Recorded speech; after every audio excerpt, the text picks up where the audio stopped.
Hey guys, how's it going? Welcome to my channel. Today is going to be episode 4 of the SJRC F11. Today's video is going to be showing that camera off a little bit in the snow. I just flew it up about 590 to 600 meters just over the neighborhood to a local lake to just show that camera off a little bit. Now you're going to notice in the video that a big snowflake hits the lens and it does get blurry. But I still wanted to show you guys the footage anyway, to show you the performance. It was cold.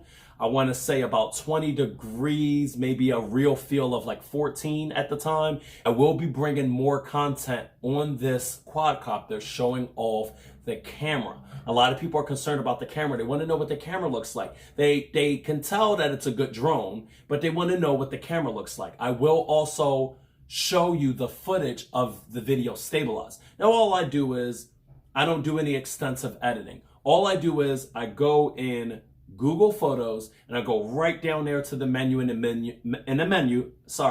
hit stabilize. And when I hit stabilize, it just stabilized the video electronically through Google Photos. And it actually does a really good job. So if you're flying this quadcopter and you're actually being very tedious with the controls and you got the speed in low and you're really being, exact and careful with the controls, and then you put it in Google Photos to stabilize it, it actually comes out pretty good, as you're going to see. So I'm going to show the raw footage and then I'm going to show the stabilized footage, okay? So that's what this video is going to be about today. It's nothing big, it's nothing long, it's nothing special, but I wanted to still show you guys, okay? So stay tuned for more episodes on this drone. I hope you enjoy. If you like this video or others like it, please like and subscribe. It's always appreciated.